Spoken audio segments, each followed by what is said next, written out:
Alright, Underworlders, welcome to another episode of A Worthy Skull. I'm House of Chaos Simon, and today I'm coming at you with a bit of an update video. So, unfortunately this week I've been a bit quiet on the channel, and I've not got done what I wanted to get done. So this week I actually wanted to get you out a deck tech and a battle report, but I decided that I was going to go to a tournament in Plymouth on Sunday, and that meant that I wanted to get some models painted so I could take them to it, because I wanted to play my Sepulchral Guard again. So, first things first, the Sepulchral Guard. So we have a little bit of a work in progress here you're seeing, but we have the Prince of Dust there. Now these guys here are going to have some tartan done on the yellow bits, and the black bits need to be highlighted up a bit.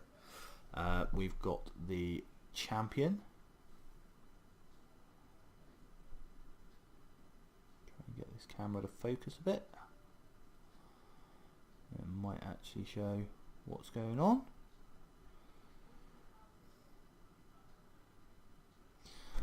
So the champion and the Sepulchral Warden,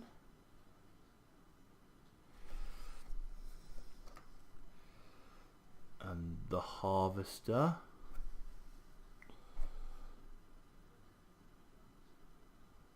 and I'll put some stills up of these on the House of Chaos page and on my Instagram, so Simon Paints Models.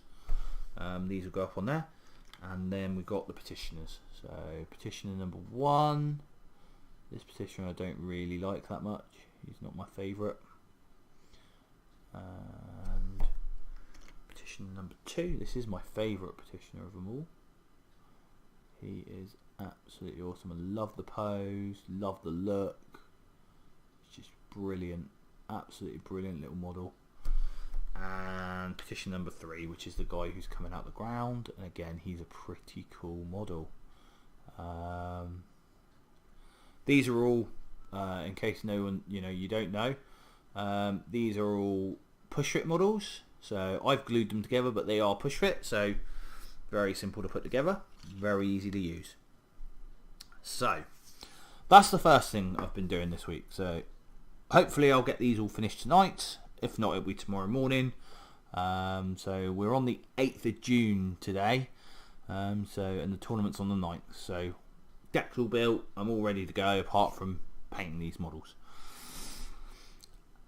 And whilst we're talking about painting, today was the pre-release for Games Workshop's Citadel contrast paints.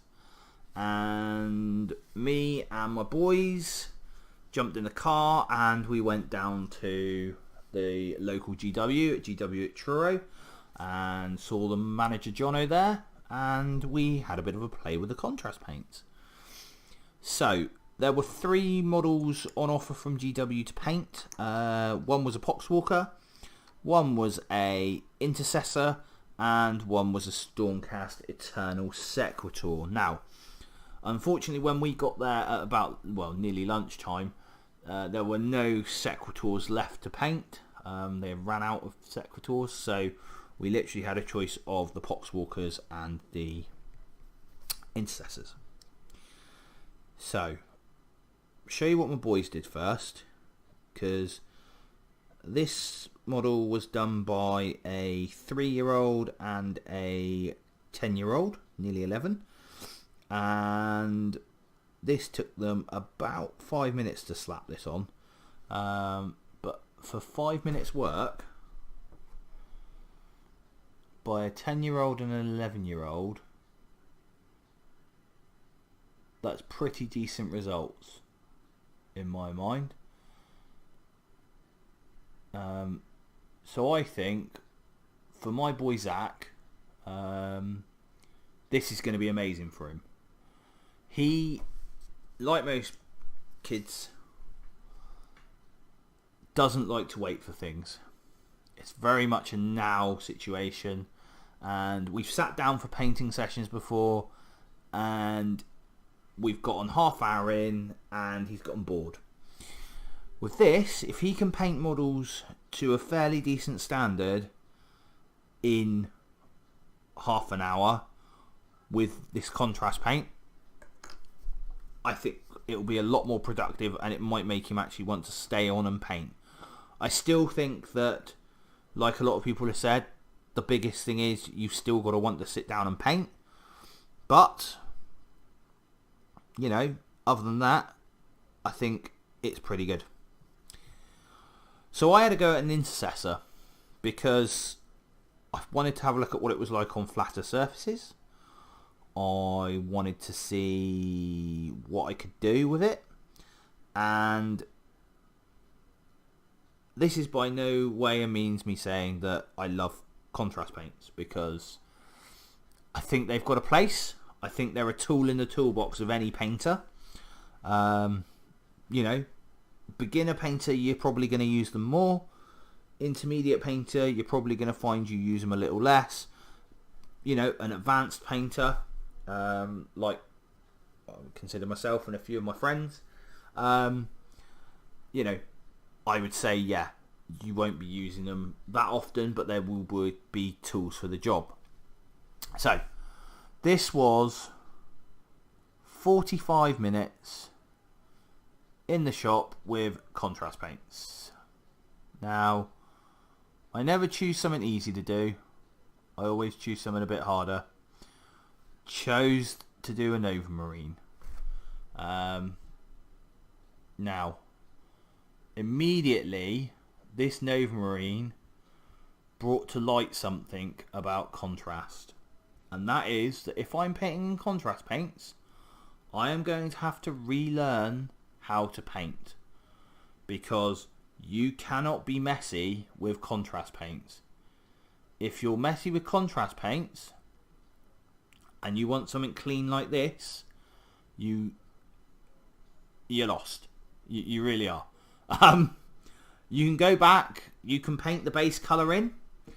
The one word of warning I will give you, if you paint the base colour in and you have used the spray paint rather than the standard paint, is that you will find that the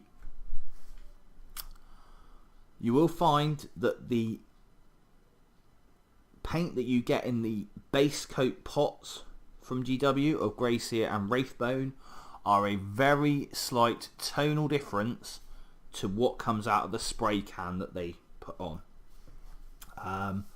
The Wraithbone was actually slightly darker from the pot than it was from the can. Not too massive an issue, and not something I want to, it's a bit nitpicky really from me, but that would be my main takeaway from today, was that if you are painting with contrast, you need to be neat. The other thing that was completely alien to me was taking the paints from the pot and putting them on. Now, even when I use washes, glazes, anything like that, it comes out the pot and onto my palette. Whether that's my wet palette or just a dry plastic palette, either or, that's what it goes on. And when I was down there, the manager, Jono, was like, no, you've got to take it out the pot and straight on. And I found that really hard. I must admit, I used the Citadel palette paper that he had there, and I think I got quite good results with it. It made me able to get a bit more control over it, because it's a very loose, wet product. And it gave me a bit more control. And I still think it's done the effect that it's supposed to do. Just that I haven't slathered it all over the model. So, all in all, contrast paints. Good, bad, indifferent. Well, for certain things, I would say very good. For example, the Allspecs there. That is a great thing for contrast paints, because that was a very easy effect to create.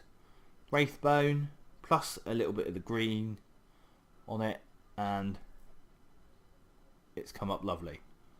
There you go. You see that a bit better now.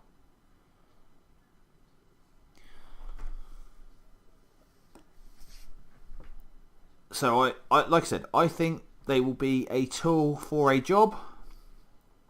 I have bought some. I've bought the 2 base paints that I'm going to use through my airbrush, and I've also bought 3 of the colours. So I've actually used the Games Workshop done this really cool package today. Well, cool, I say, really good package today, which was 10 of the paints for £35. That was a mix of 4 base paints, 2 shades, 3 contrast paints, and a technical. Now, the one product I didn't get to test out today when I was down there was the contrast medium, and so I've bought myself some so I can see what it is, and once I've had a look at what it is, I can then make the decision whether there is a swap for it within the general art supplies. So, as some of you might know who know me, I don't use GW Laminar medium. I use matte medium and gloss mediums. So I've got a lot of artist acrylic mediums that I use. I also use retarders from Liquitex and flow improvers from Liquitex. So those products are products that I use already. So I don't use Laminar medium. I've found a better alternative, shall we say. So, overall analysis of contrast paints is that it's pretty good. I'm going to have a look at the contrast mediums, see what they're like, see what they're made of, see if I can work out what they're made of, so that then I can come up with a better, cheaper, bigger alternative for myself to use. And once I've done that, then I will post something up once I know what it is. I've got my speculations. I've got my speculations exactly what the contrast paints are. And I'm going to have a play with them, and once I've done that, I will also come back and sort of maybe do a video on those, about making my own contrast paints. So yeah, so tournament tomorrow, 9th of June. It's at Lee Mill in Plymouth, run by my good friend Nigel, and it starts at lunchtime, and there's a carvery included, so it's pretty good. Anyway, that's all from me this time. Next week I will have out a deck tech on Wednesday, and I will get up a battle report between myself playing the Curse Breakers and my friend Ed, who I played at the local club. We'll put that one up, and I'll probably just put up game 1 for now. I want to get into a point of putting all 3 games up for you guys to see, because when we play Underworlds normally at our club, we play a best of 3 like it is in tournaments. But yeah, until next time, guys, keep safe in the Underworlds, keep exploring. Don't forget to like, share and subscribe to the channel. Like this video, share this video and subscribe to the channel. It helps us a lot. If you need any hobby supplies at all, we do have Element Games and Outpost affiliate link, so these will be posted in the doobly-doo below. And until next time, guys, I'll see you in the Underworlds. Bye.